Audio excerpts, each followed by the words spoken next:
Well, hey, good afternoon, friends. Bill here. Hope you're having a good week. We're having a good one here at Sports Fan. Got a lot of good things coming up this week, this weekend, Lord willing.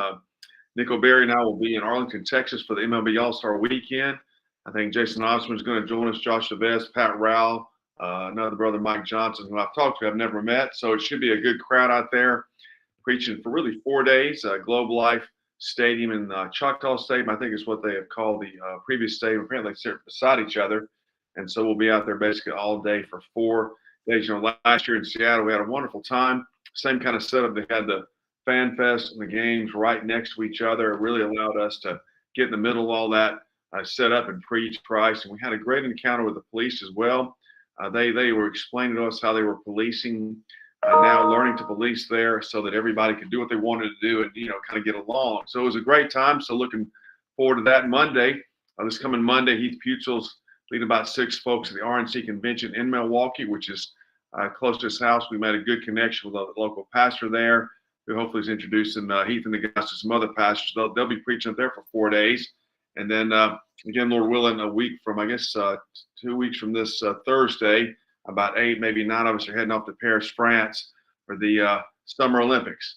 So that should be a lot of fun. I think Warren Darlene Marquardt, they're going too with another group. I think Ray Comfort's got a outreach over there as well. So there should be a lot of evangelism in that historic city. So lots going on. Would love to have you join us if you got time and can get off and all those good things. Let me know. We'd love to plug in because there's room for all 3 of those. Today we got Jeff Rice, talking to him about what he's been up to. I hadn't seen Jeff. Gosh, I was thinking last time we've seen each other was when I saw him and Jamie Terry rolling up there at a sort of a training we did up in Bristol. But he is a pastor for church now. He's doing more from doing his bonding. And now he's hosting the Open Air Theology Conference. So we're looking forward to hearing about all that from Jeff. We're going to bring him on and catch up with him. Jeff, good to see you. Good to see you too, man. I think it's been a while since we saw each other up there in Bristol. I do remember you and Jamie rolling in there. Do you remember that? Gosh, it's probably, 10 years ago or more? Yeah, it's been a while. So I would say probably, I think it was about 8 years ago. 8 years ago. So we went to Tennessee game. We went to the Bristol. I went to the Super Bowl. I went to Bristol 3 times. Did you? Okay. Yeah. Well, cool. How you been?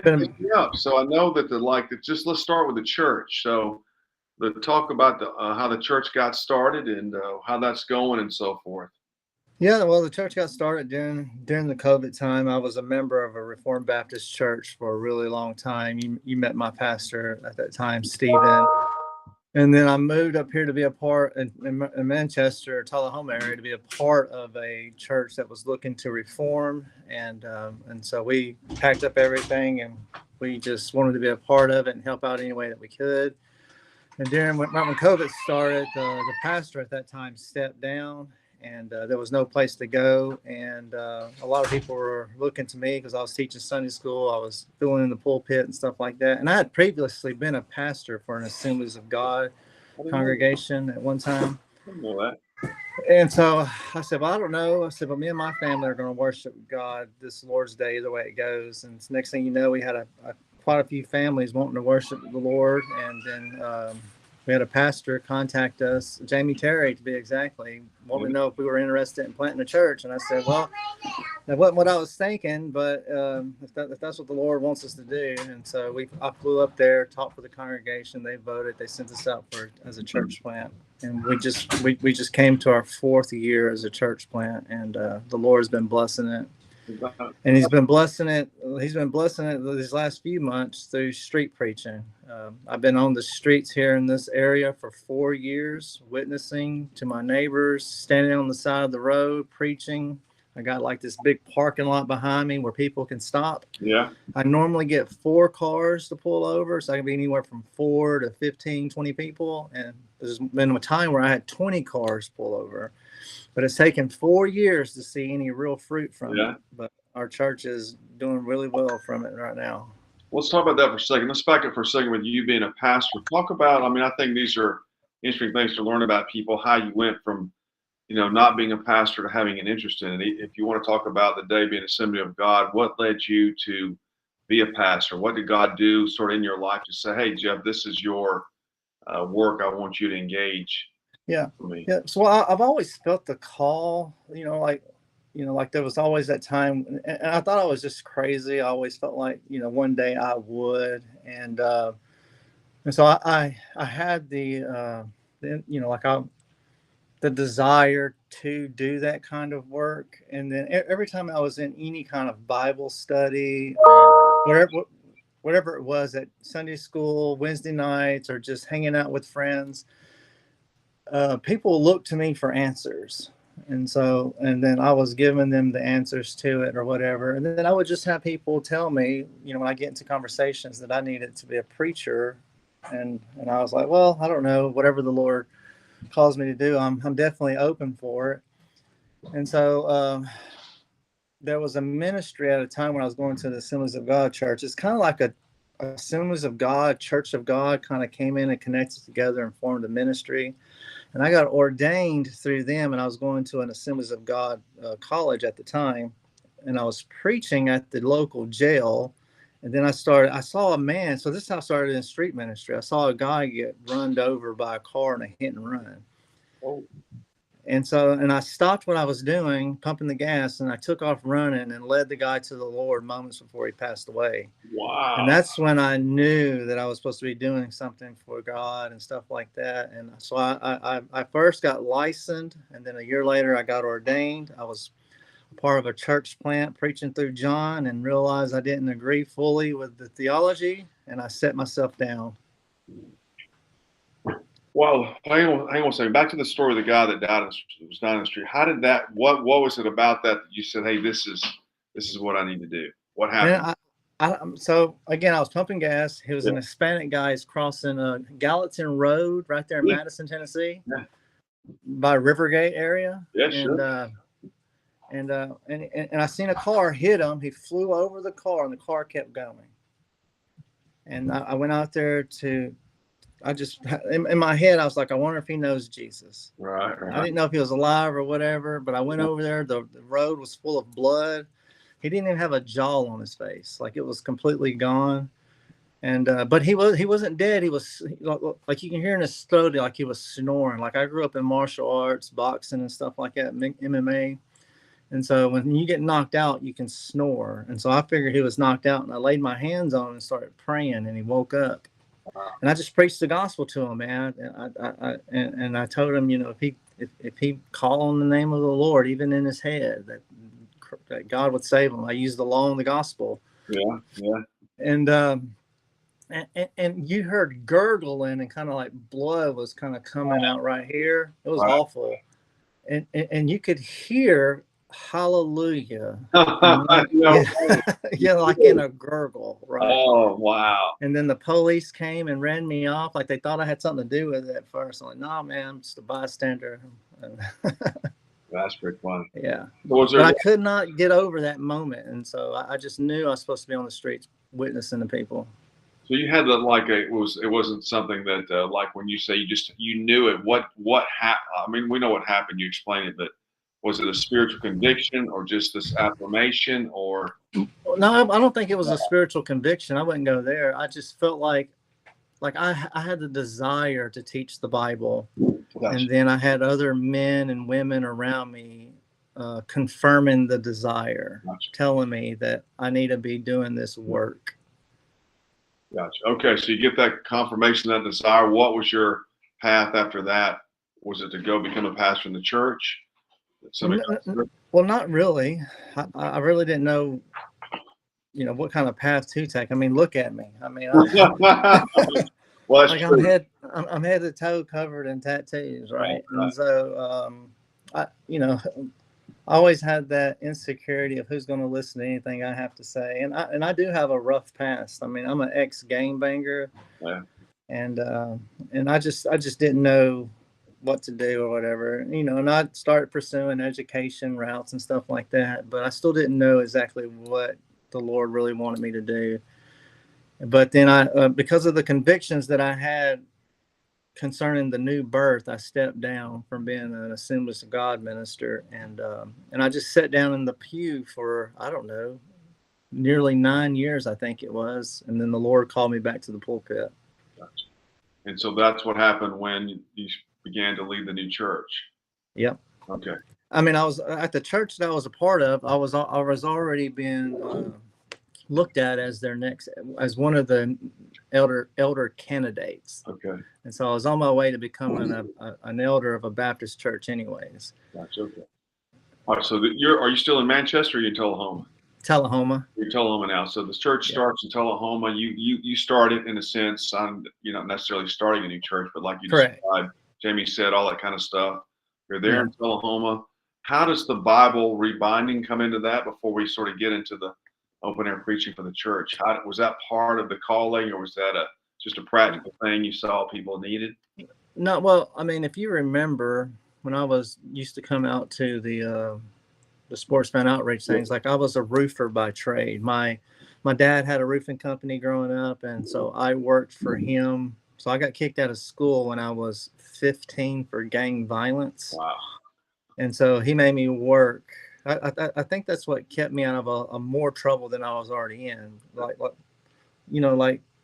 I wasn't afraid of anybody but my daddy. My dad, I was definitely afraid of my dad. So if he told me I had to work, I got up and I worked. And so he made me go to work, and so I learned the roofing trade. And so I've roofed houses professionally for over 25 years. And I woke up one morning and I passed out. And then I stood back up and I was dizzy. It was as if I was in a hamster ball and someone was shaking it. Yeah. And I passed out again. And it turns out that I had banal positional vertigo. So whenever I would switch from one position to another, I get dizzy, and I still get dizzy. Oh, wow. But they still didn't. They didn't understand. They understood why I was getting dizzy, but they didn't understand why I kept passing out. Well, they started rooting around in my past, and there was some things that I just never told anybody, surely out of embarrassment or whatever have you. And it had to do with when I was 11, I was kidnapped. Whoa. Yeah, and then at the age of 14, I was robbed at gunpoint and beat up pretty bad. And so the next day, I joined a gang. And so it turns out I have PTSD. Wow. And so whenever I would get dizzy, the PTSD would kick in, not knowing what was going on, and it would cause my brain to shut off, and I'd fall out. Wow. Wow. Yeah, and so I was no longer allowed on the roof. Wow. Right? What did your dad say? Yeah. And listen, like roofing, in one sense, I hate to say it, but it became like an identity to me. Like I didn't know what I was going to do. Wow. Because I grew up, that's all I knew was how to roof houses. Yeah. Wow. Seriously, what did he say when you said, Dad, I can't do this anymore? Did he? Yeah, I started crying, and I mean, and I'm not a crier, and so I went and tried to find other jobs, and every time I'd go to a job, they'd have me do a physical, and they would literally have me to lay down on my back and then hop up as fast as I could, and with that banal positional vertigo, I would get dizzy, and with the PTSD, I would pass out in the office. No way. Yeah, and so, and I didn't tell my wife everything because I didn't, like, I would just tell her I didn't pass it, but I didn't tell her I passed out. I mean, later on, I told her I was just embarrassed over it, man. I've always, I've always been just a strong guy, and now I'm just so weak at that moment, right? Yeah. And so, when we got married, we bought Skylar's. So it's a really nice Bible, right? A leather-bound Bible. And I was looking at it. And I said out loud, I said, I bet I can make one of these. And my wife said, there's no way. I said, I'm a master coppersmith. Like I can take copper and form it around things. Wow. I can do this. And she just didn't have any faith in me. Yeah. Yeah. And like if you see the first 10 or so, you'd be like, yeah, they're awful. But after about 20 of them I made, I started posting them on Facebook and people wanting to buy them. And then, so growing up as a street kid, like we moved a lot, man. Like, listen, this is no joke. I started out in one school one year. We moved 6 times and I ended up back in the same school the time. We moved a lot. Like, oh, that's great. Yeah. So we moved a lot. So when I would move to a different area, I had to make sure that people knew who I was and didn't mess with me. So if someone thought they were tough, I'd go beat them up and get my name known or something like that. And so I was taking that street knowledge that I had, and I was trying to input it in what I was doing then. And I told my wife, I was like, listen, all I got to do is get one of these Bibles in the loudest talking theologian's hand. Yeah. And God's going to use it. And she was like, you're crazy. I'm like, maybe, but that's what we got to do. Right. And then and I was like, and the loudest talking theologian is James White. Yeah. And so I was like, I had no idea how I was going to get a Bible in his hand. And there was this guy named Kofi who will be speaking at our upcoming conference. He posted about wanting a rebind, and he was going to trade a Bible for it. So I reached out to him and told him, I said, hey, I'll do a rebind for you for that Bible. Knowing that if he liked the Bible, he was going to post pictures or something, right? Yeah, sure. Well, he didn't post pictures. He did a video. Yeah. And then I'm watching the dividing line one day, and James White was saying, he said, man, Kofi just posted a video of this Bible that he had rebound by a post-Tenderbus Lux Bible rebinding. And man, I started buck dancing in my living room. Man. I can't even buck dance. I just grew up watching my daddy do it. That's funny. And so he said that he said, I don't know if he knows who I am, but I'm going to reach out to him. And he contacted me for a Bible, then had me on his show. And I went from 3 weeks out to being 6 months out within a matter of weeks. Wow. Yeah. And my wife was able to quit her job and come to work for the business. Wow. What year was that? So that would have been 2018 or 19. Wow. Yeah. You must, like, what did you say? Praise God. I mean, what did you? Yeah, man. I was praising the Lord, man. And then so I've gotten to do Bibles for John MacArthur, Paul Washer, a lot of big Dog the Bounty Hunter, the lead singer of Skillet. Really? John Cooper. Yeah. So when you do those things for them, do they promote it for you? Does that kind of come with the territory? Well, John Cooper didn't, but Paul Washer did. Paul Washer, within a matter of days, had me booked out 3 extra months, and that lasted for about 8 months, and then I went back to 6 months. Wow, that's amazing. What's like in the whole scope of rebinding it? Where's the spiritual part of that comes into play and is so impactful to people? Do you think, or do you know? Yeah, I mean, because a lot of people like. So here's a little cheap Bible right here. This is a little, like this Bible right here costs $50.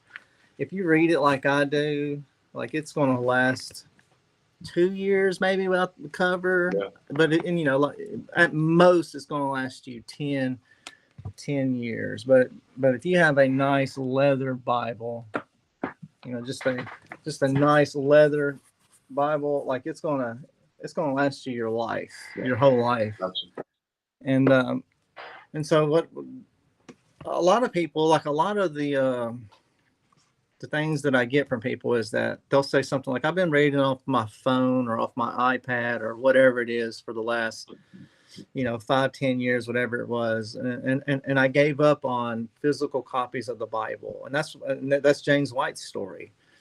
But the moment that they held a real handmade leather-bound Bible, they started reading from the actual paper Bible again. And they also say that they find it hard to put it down because they feel so good, right? They smell good, they feel good, they just want to take it everywhere with them. Yeah. But for me, so like I wake up in the morning for work and I rebind Bibles. And to me, it's like, that's what happens when I read the Bible. The Bible has rebound me. That's a good word. Right?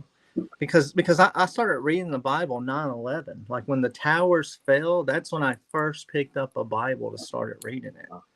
You had this gang-banging pimp, trailer park kid picks up a Bible for the first time, and I haven't put it down since. Every day I read the Bible. And it has taken the robe of self-righteousness off of me, and has placed upon me the righteousness of Jesus Christ.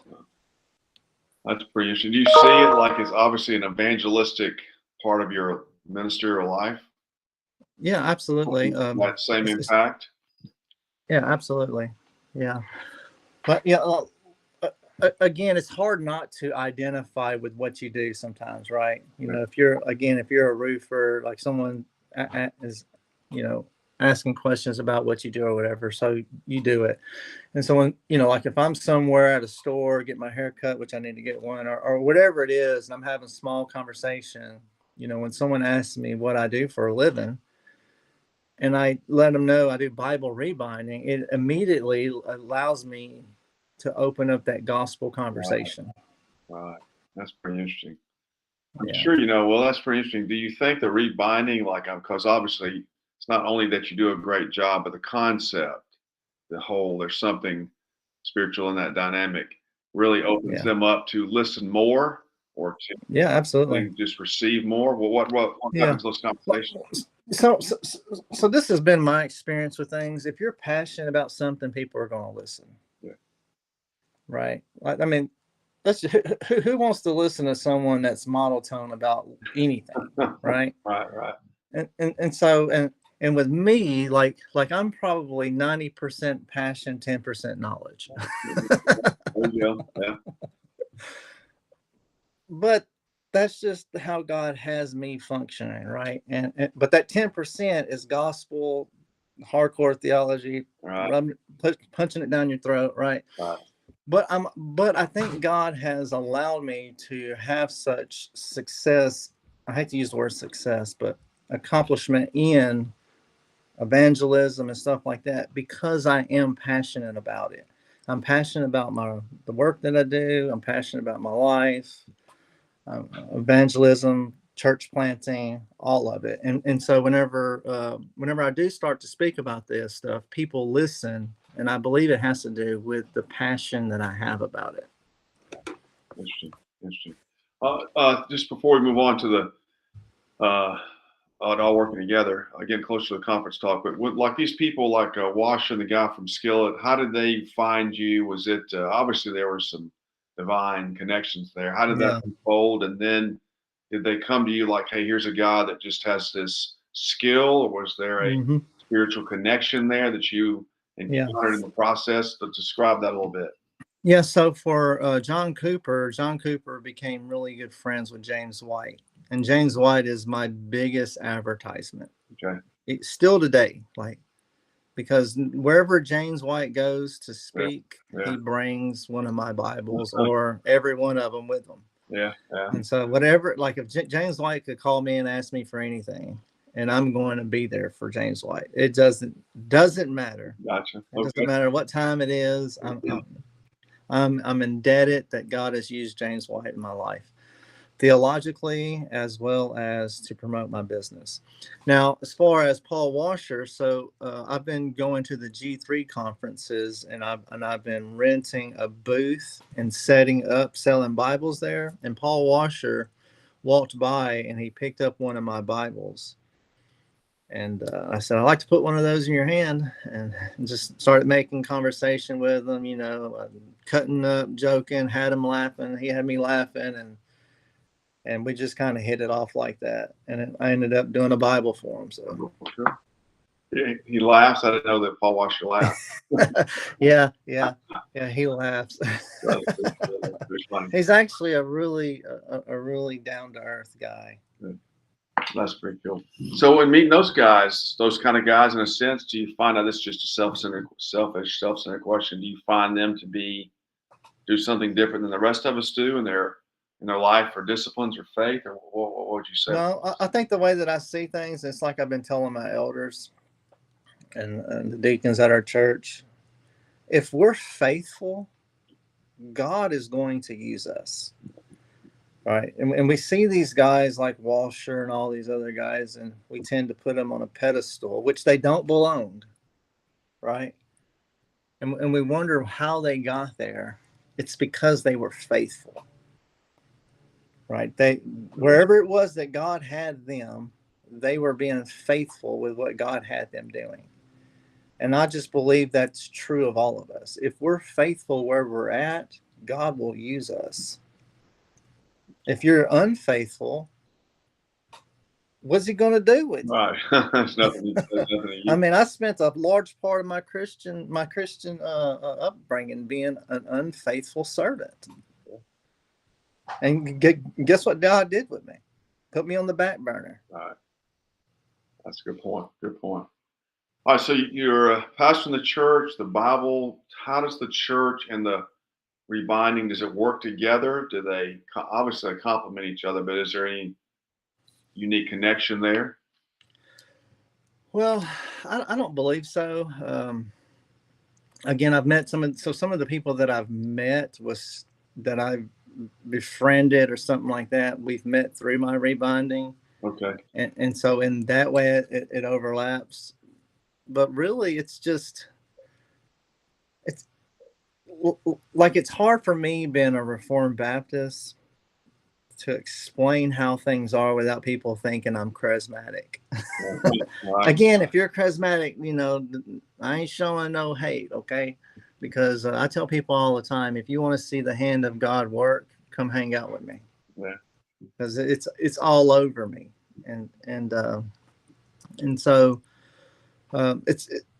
it really is weird how everything has worked itself out. Like my co-elder, so I left the Reformed Baptist Church just for about a month, just because it was really far away. I was driving a long way to get there. And there was this other church near us that was, I think there was just welcoming to every confession of faith. So you could be a Reformed Baptist, you can hold to the Westminster, you can, the SFOI Declaration or whatever it is, and you can be a member of this Reformed church. And that's where I met my co-elder now was through that, and I started talking to him concerning Bible rebinding, and so the Bible rebinding is what got him and I having our first conversation. Because I saw he had a tore up Bible or whatever, and me, being wearing myself on my sleeve, I just kind of always try to sell myself. Yeah.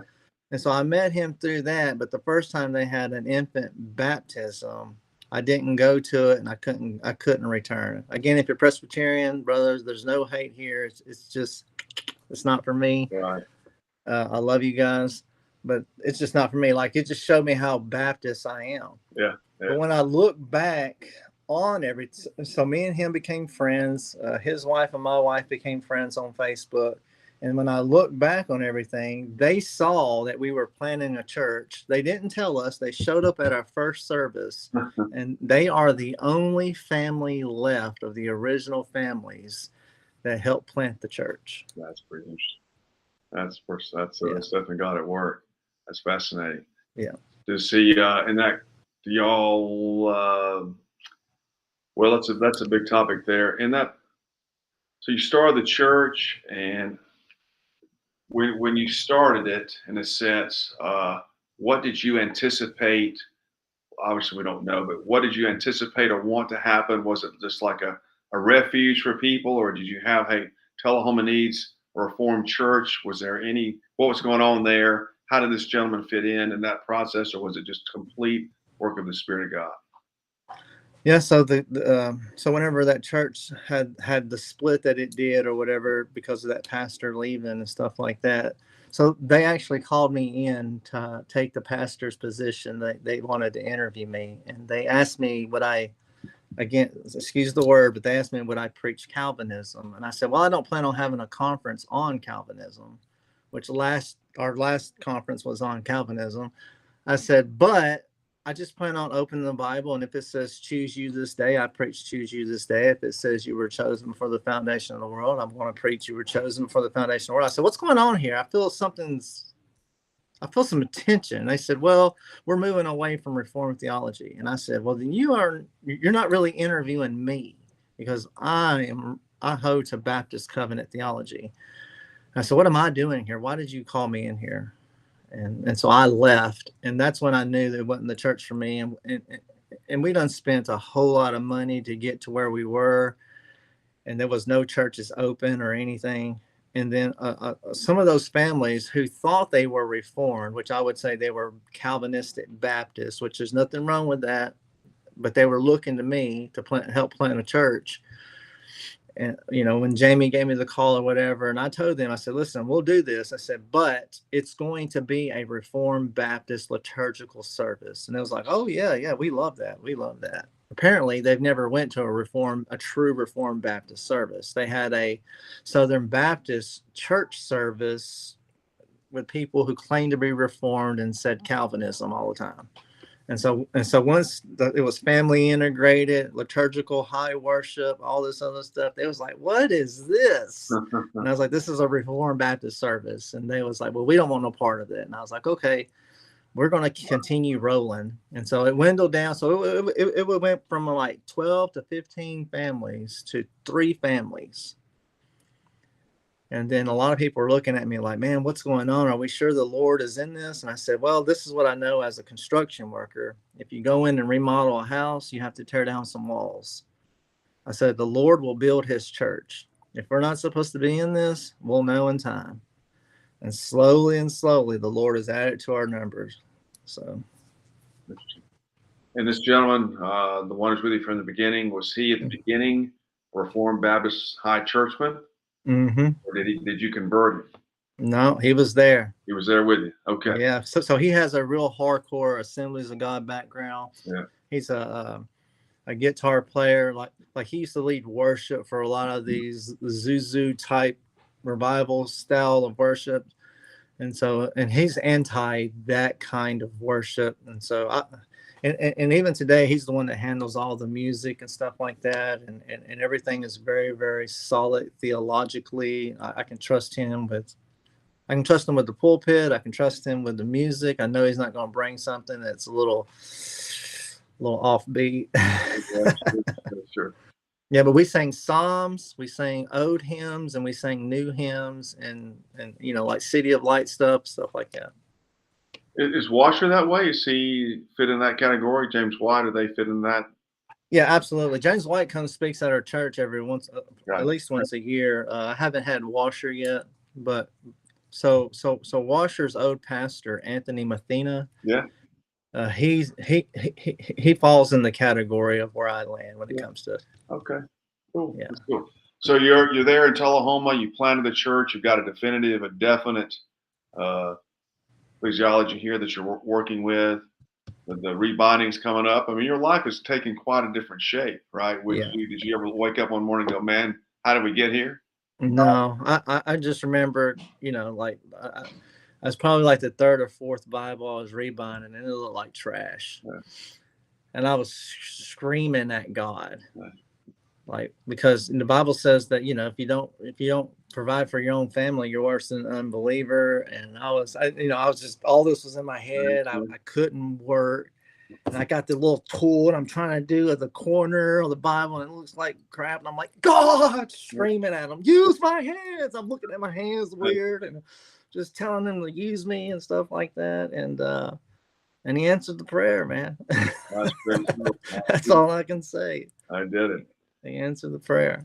Well, that's awesome. So you kept on pressing on. You never backed off. You just kept pushing on. And so then there in Tullahoma, what led you to, of course, you had some experience there, but what led you to start the open air preaching for the church? Just talk how that got started, and then whether it met or did not meet your original expectations, but now it's meeting them. Just describe the whole process.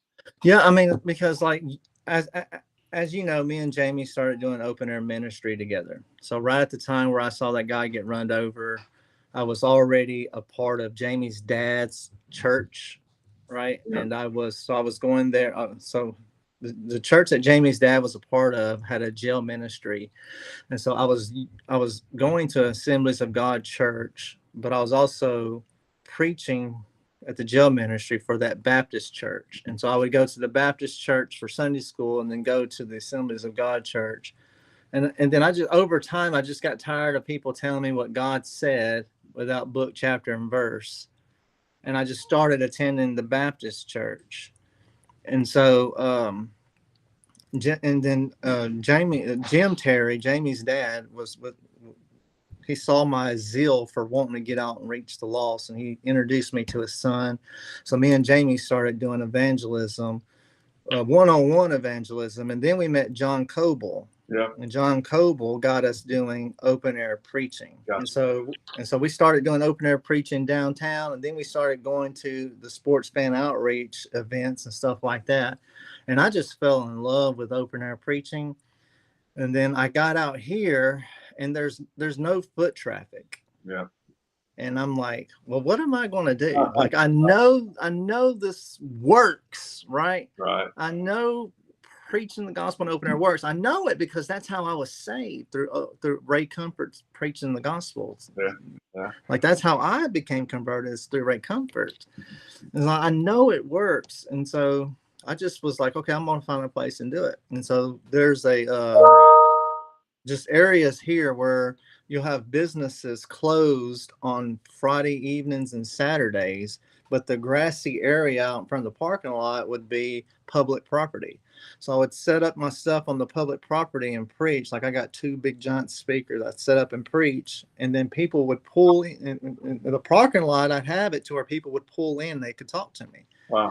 And so we have signs up for our church. We have signs that say free Bibles and prayer, just trying to get people's attention. And so I just started getting out there every other weekend and doing open air preaching. And again, I've spoke with hundreds of people. Like, everyone knows who I am. Listen, if you're listening to this today, I want to challenge you to continue to go to these events, continue to go downtown. But when you don't have time to do that, do something in your own neighborhood, by your church, right? And listen, watch God move. Because I'm telling you what, I spoke with hundreds of people. Everyone knows who I am. I go to a restaurant, they're whispering, and people they're whispering. They're pointing at me. I get my oil change. They say, "Hey, are you the guy?" or whatever. I'm able to have these conversations. Yeah. But so I started doing that work, and man, like, it was hard because there's no foot traffic. I'm like, no one's listening to me or whatever. I got like maybe 30, 40, 60 seconds at most with one person as they're driving by, and they're at a red light. You know, sometimes they roll down their window, sometimes they flip me off. It dumps cigarettes at me or whatever it may be. But every time someone pulls over, and I'm able to have that gospel conversation with them. Praise And God. listen, 4 years. All right. 3 months ago, I witnessed to a guy, and I never do this. I was shaking his hand. I led him to the Lord, and I said, "So see you at church tomorrow?" He said, "I don't know." I said, "See you at church tomorrow?" He said, "Maybe." I said, "See you at church tomorrow?" He said, "I'll be there." He showed up, brought his wife. Probably about a month, 2 months later, I baptized him. No way. That's awesome. Yeah. And his family, his and her family came. Now her families continue to come. I got to let her so his wife's sister's fiance, I just led him to the Lord and baptized him. Like, all of this from one encounter. Wow. And so now we have regular visitors that come and visit because of the open air ministry we have here in a small town of Tullahoma. So just describe, if you can, like, what's your setup? Do you have like 6-foot speakers, or what do your signs say? Just visually, if you can. Yeah, so I have two Bose speakers. I have the speakers elevated, probably the bottom of the speaker at the top of my head. So I'm pushing like 5'11", on a good day. And so they're about 6 feet in the air. Okay. And I got them ringing as loud as they can go. And if you're anywhere close, you can hear me. And I got the A-frame signs. Yeah. And so on one side, Covenant Reformed Baptist Church. And the other side, I have the same thing. I have some that says free Bibles, prayer, and just stuff like that. I want to get some more signs made, but I haven't had an opportunity yet. Like in the layout of Tullahoma, of course, we could look at it on Google Maps, but are you in the center of the city, or are you out in one of the? No, I'm right in the center of it. Yeah. Now, is a church in the center? Do you meet in you have a building? Or, yeah, we have our building. All right, so you're close to the church, and you're there in the center of the city, something like that. Yeah, and I do a lot of I do door knocking and stuff like that too. I'm a weirdo, so That's good. So, like, apart from like, how are you out there every week, every other week, every other week, every other week, and then you're out there hmm how long at a time? about 4 hours. 4 hours on a Friday, basically, is what you're doing. Yeah, mostly on a Saturday, but sometimes on a Fridays. Saturday. If Yeah. I can, I can. Like it works out, sometimes I get a Friday and Saturday in. So. Okay, cool. So you're there every other week, 4 hours on a Saturday, basically. Your church is close by, and you're hanging out there preaching. That's pretty good. hmm How many Yeah. Bibles, when they come to ask for a Bible, like, what is that? How does that go? Are they want a Bible? They never had one. They got one they don't want to have. They Yeah. Sometimes, yes. Yeah. All of the above. want Yeah, and I also I have like a letter that we have about our church, yeah.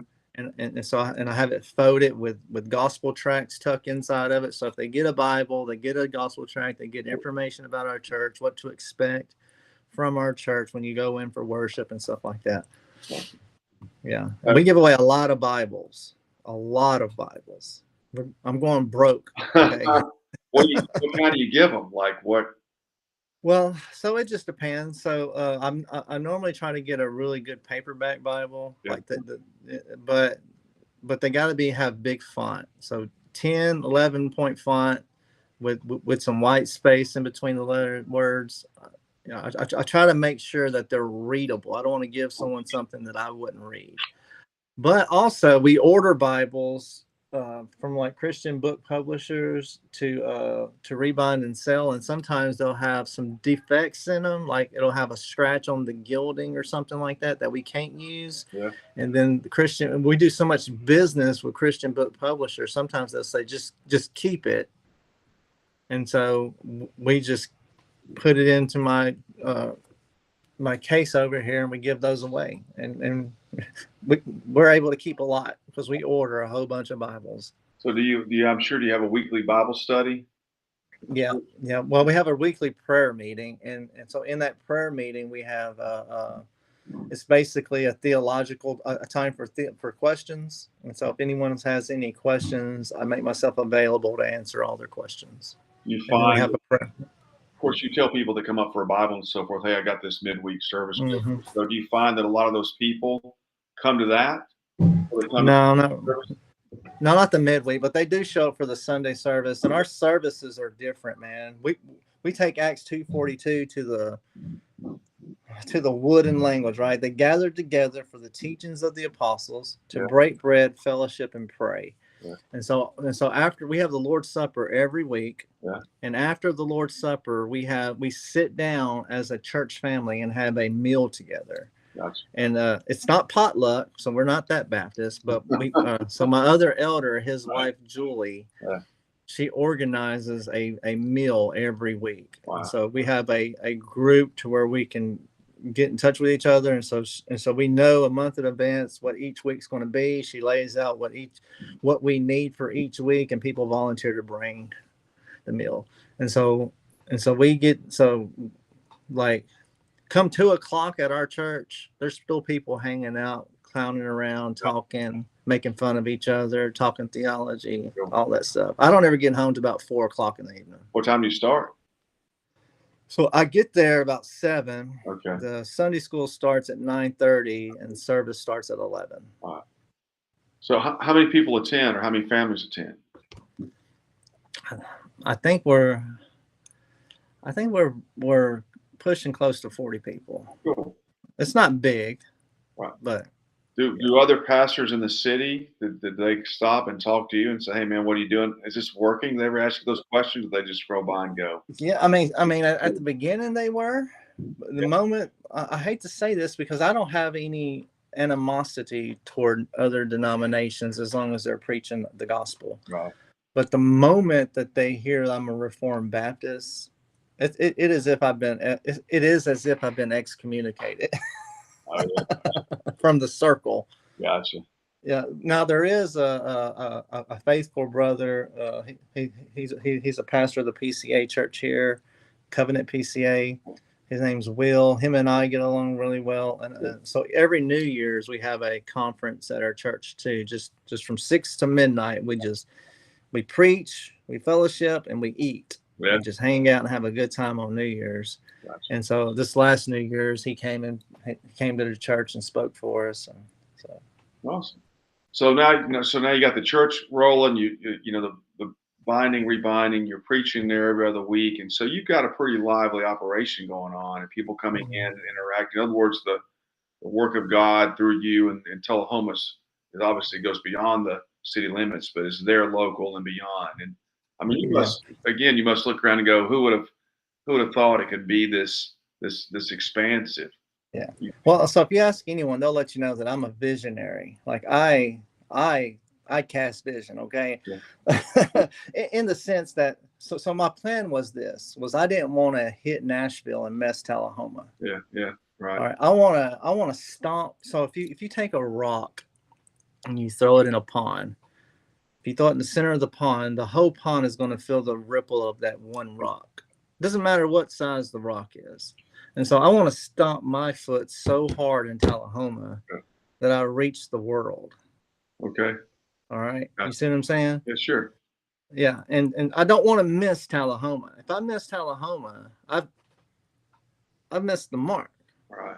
This is where God has me. Gotcha. And again, I still want to go downtown. I still want to preach in front of hundreds of people. Like I'm trying to free myself up for next year so I can go on one of the sports fan outreach things. Like I love doing that stuff, but at the moment I haven't been able to do it financially or whatever it may be. And so but I do have neighbors. And even my closest neighbors, they know who I am. I don't even have to go talk to them. They know that I'm the guy that stands on the side of the road and preaches the gospel. They know that I go around every once in a while and put door hangers, inviting them to the church. Or on Halloween, I fill bags up with candy and stick them on all the doors around here, right? And inviting people to come to church. Like, people know who I am. I'm trying to reach my neighbors. That's pretty cool. That's pretty interesting. Plus, when they know you when you're out and about.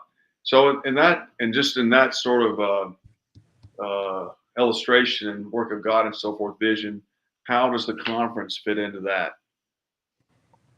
Well, so whenever the church started, I said that whenever God allows for us to have a building, I want to have conferences, because I've been to conferences and I've seen them done well and I've seen them done awful, right? And I just had a vision on what I thought one should look like. And that's what I did. I started having a conference and it is a blast. Yeah. And so this coming up one will be our third conference. Okay. And at first, sad. I mean, and it's not to say anything bad about anyone at our church, but they didn't see the vision. Okay. Right. And so everybody just thought I was crazy, but now most of them are on board. They love it. And our church has grown from the conference. So we have one family that's been a member of our church probably 4 months now, who came to our first conference.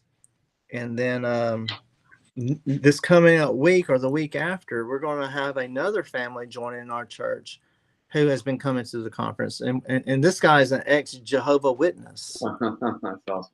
All right. And then before the end of the year, there's another family from the conferences that we're having who are coming to move to Tullahoma to be a part of our church. Wow. Because they see the Lord doing something here in Tullahoma. So it's your mission to reach, obviously everybody, but Tullahoma primarily in the conference, or? Tullahoma, I want to stomp my foot so hard here, right, that it ripples and touches Manchester, West Winchester, Shelbyville, and all over the place. Cool. And I think it's just a pattern. Listen, if I can get someone to see this vision, they can do it in their own neighborhood and grow their church as well. That's a good point. Is that do you promote it, or do you just let the Spirit of God bring people? How do you do that? Yeah, I don't. The conference I promote.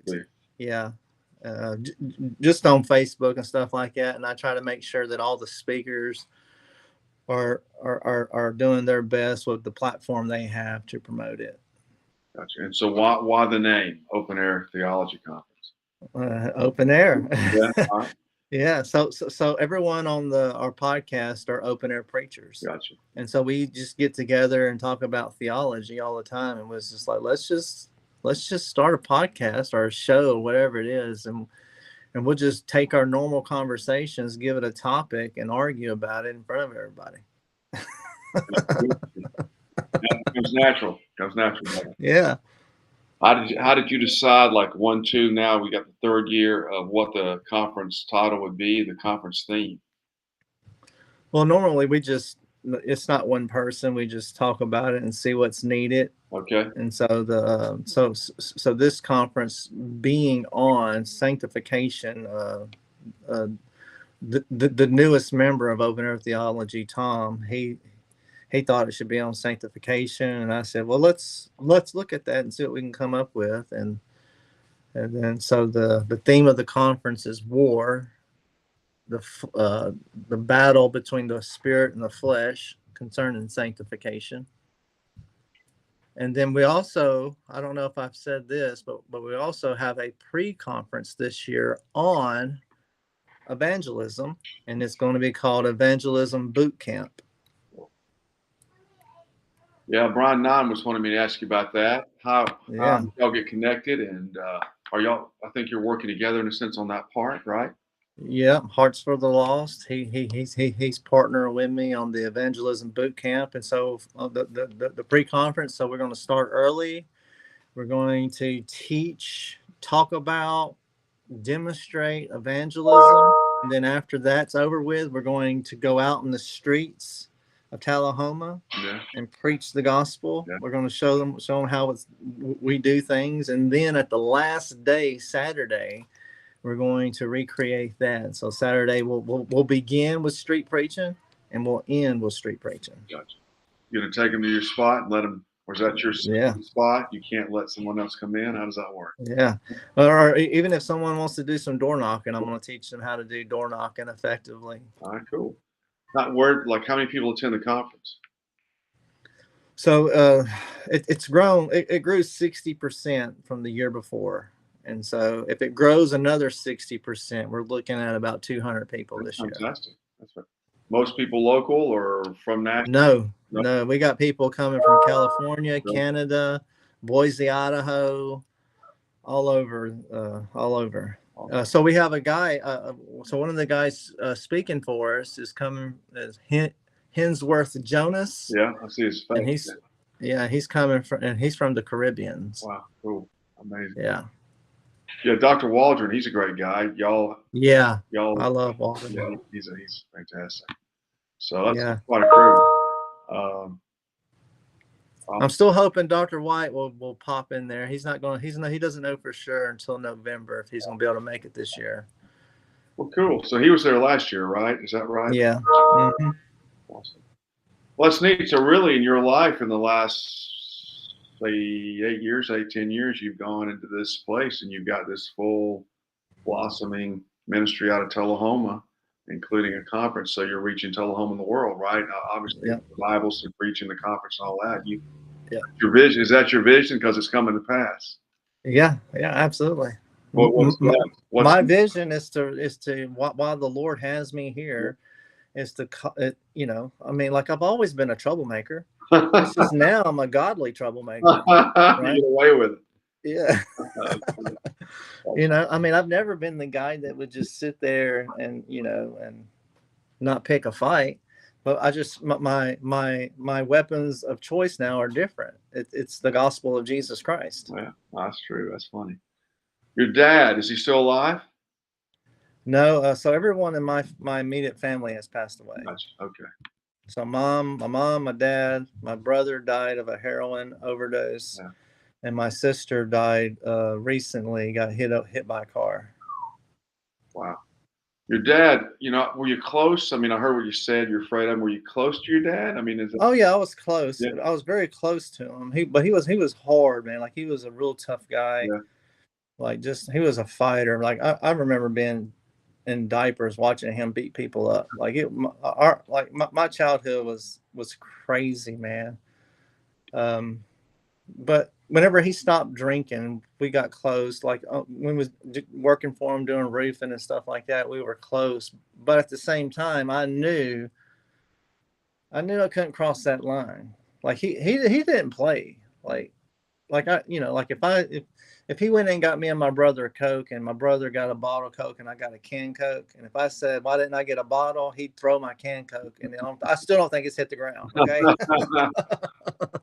And I'm not having a Coke. Okay. Like I just knew I had to walk soft around him. Right. He was not the one, type of a thing. But again, I was close to him. I loved him. And before he died, he was my biggest fan. Yeah. When it come to preaching. So I was right whenever I was ordained as Assemblies of God. I was also preaching on the radios and stuff like that.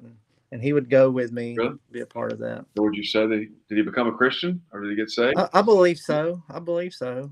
So do you take after? Here's what I'm driving. Do you take after your dad? Do you embody a lot of the same drive, and although not the fist fighting per se, but the drive and commitment? Does that come from him a lot? You see yourself in? No, I don't think it is, because I don't really see that he had that kind of a drive. Okay.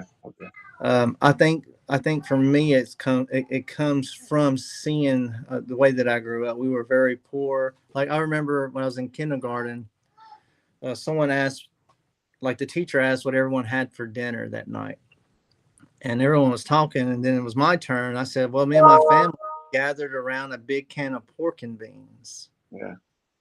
And they was like, oh, you're poor. Yeah. And I didn't know what it was until I was told that. So we didn't have a lot, man.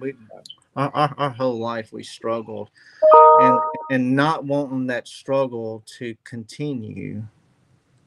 And also, so this guy that I worked with in roofing, his name's Danny Barnhill. And so my dad raised me, but Danny Barnhill taught me how to be a man. Gotcha. Okay. And I won't take that from him. I'm not trying to disrespect my dad, yep. But my dad wasn't there a lot. Yep. Danny Barnhill taught me how to answer my phone no matter what, not to run away from stuff. Yep. And by not running away doesn't mean putting your fist up and fighting. Amen. You find that, like in the ministry and like in the way your life is working now, this desire, this is working through what God is doing as well. Like you might say, you're reaching the poor in spirit. Like you have an extra level of compassion for people and their life. You see that? Is that true? Absolutely, man. Again, if you don't, people don't know what they don't know, right? And so it's hard to show empathy if you've never had any experience in life.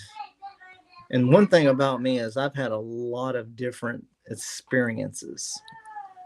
And so, like for instance,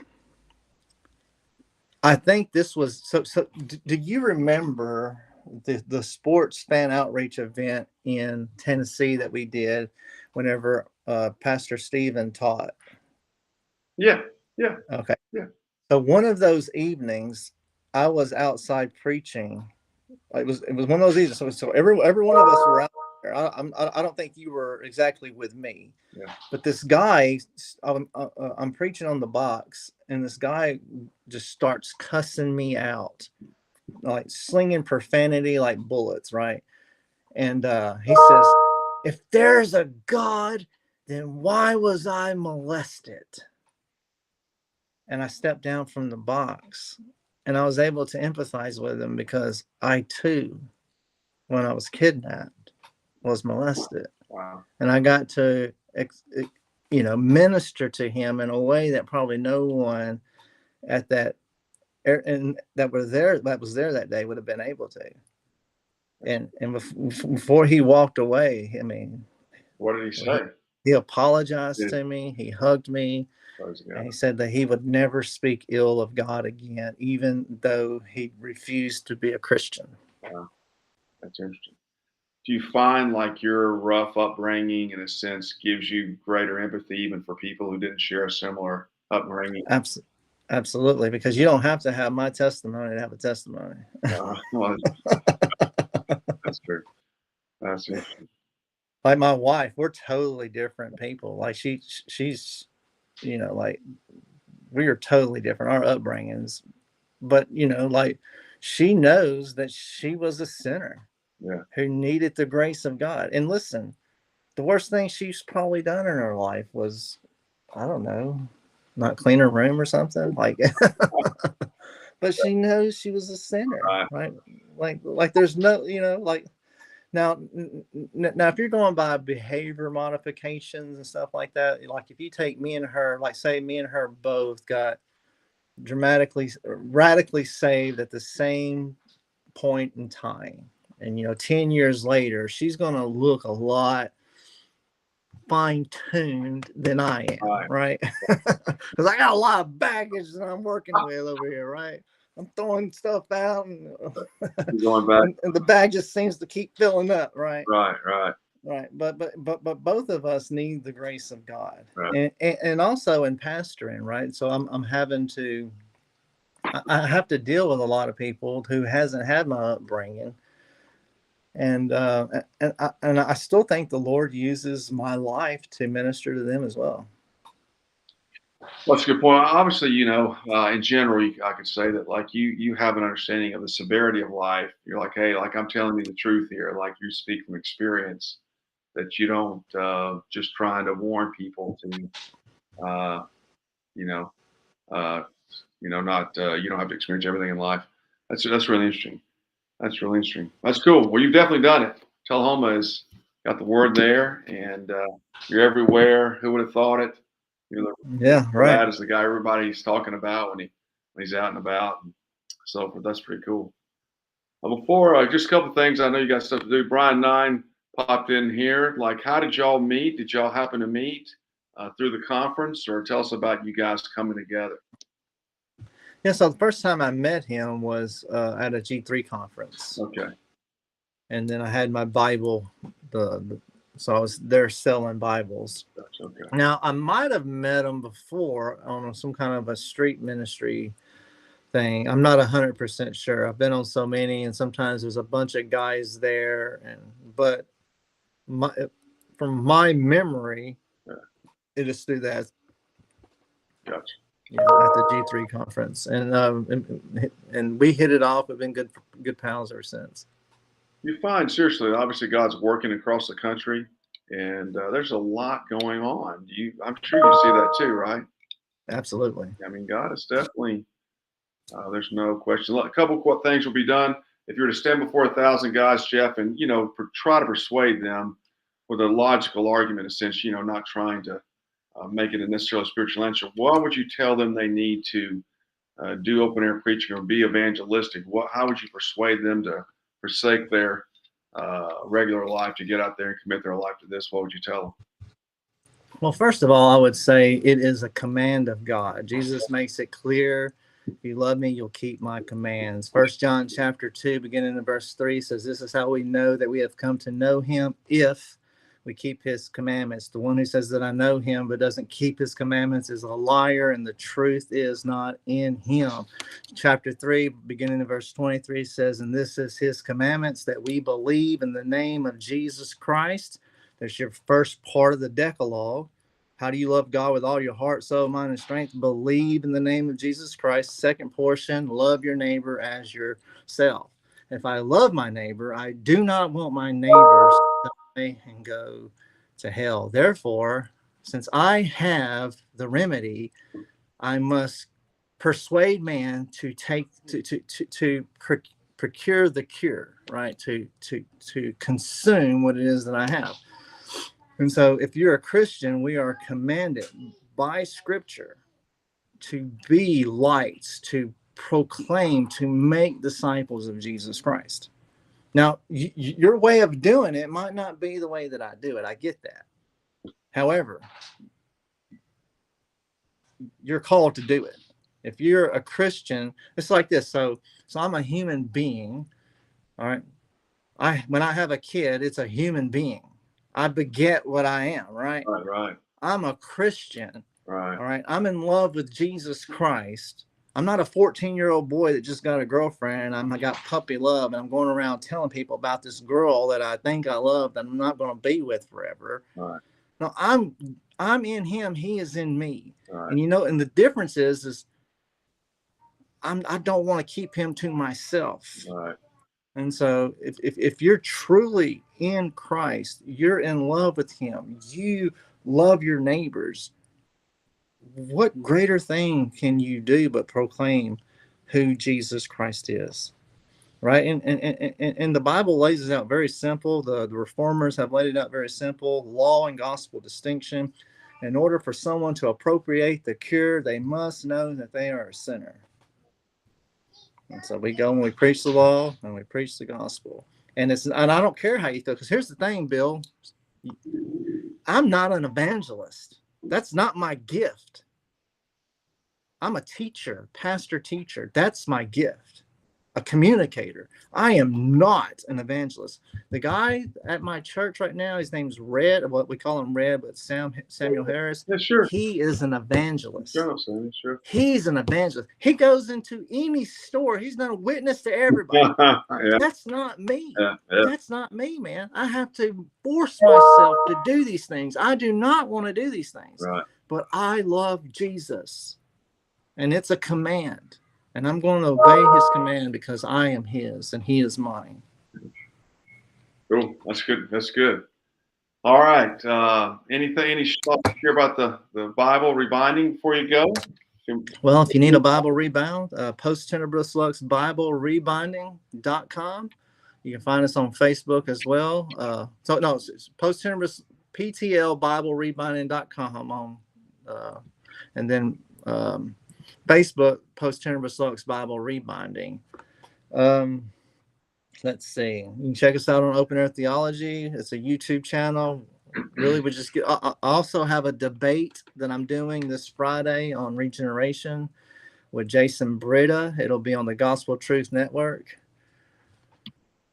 What is the YouTube account? What's that called? Open Air Theology. Cool.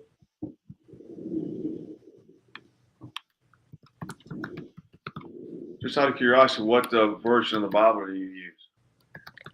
So I read and preach from the ESV. I'm fond to the NASB, LSB, and the NKJV, but I don't think you can get a better translation for public reading than the ESV, in my opinion. Why do you say that? Why do you like that? I just think it reads good. It's a 7th grade reading level, and I need that. Okay. Okay. I need that. And so another good thing about the ESV is like if you're a Bible nerd like myself, they have a ton of different layouts to choose from. All right. What is your church's website? Covenant. I got it written down right here. Hold on. All right. Yeah, covenantrbctn.com. Now, y'all, do you have any? Are you part of any church teachings or trainings or church planning networks, anything like that? When you really get people. So there's several that I was looking at that I passed on simply because I don't want to be a part of a frozen, chosen group. I want to be a part of a group that has their heart set on reaching the lost. And I'm in conversations right now with some other Reformed Baptist churches of starting our own network that's solely focused on not only the growth of one another, but church planning. You see, like in the Reformed Baptist circles, if you Google it, like there's 3 numbers that come back of how many Reformed Baptist churches there are. And the highest number is within 900 and the lowest number is within 600. And I think that is sad. There needs to be a Reformed Baptist church in every community. And it's not going to happen if people are not passionate about reaching the lost and planting churches. And so I want to get a Reformed Baptist network. Right now we're working on it. It's going to be called the Association of Baptized Churches. Yeah. Because during the controversy and the Reformation and all that stuff, that's what we were known as, the baptized churches. And so I'm looking to start an association where we come together and our sole focus is planting churches. Awesome. All right, Jeff. Wow. Great job. Thanks so much. Great to be with you. Thanks for your time. Yeah, man. Great story. It's good to see you again, man. Okay. Keep at it. Look forward to seeing more about what's going on, Jeff. Thanks so much. All right. Take God care. bless. All right. What a great story. God working, Jeff's faithfulness, following the kind of the plan, if you will, and then hearing how he is, in essence, reaching Tullahoma, Tennessee, and then reaching beyond that with the conference and the Bible rebinding. That's you got to love those stories that where God begins to work and takes really, quote, anybody, and then does the same kind of work, gospel preaching, starting in your Jerusalem, Judea, Samaria, and so forth. So that's an amazing story. I would encourage you to check out Jeff's links. There's one there on the conference as well, his church link as well. Contact him if you've got any questions. I'm sure he would love to share more details about how to get started. I'm sure he'd love to have you there, visit him in Tullahoma and see what he does on Sundays, the prayer meetings, and preaching on the street and everything else he's got going on. So, Jeff, thanks so much. Great story. Praise God for his mighty work in your life, and including the story about your dad and the other brothers. So thanks so much. Hey, guys, thanks for tuning in. Have a good week. Talk to you next week, Lord willing. Bye-bye.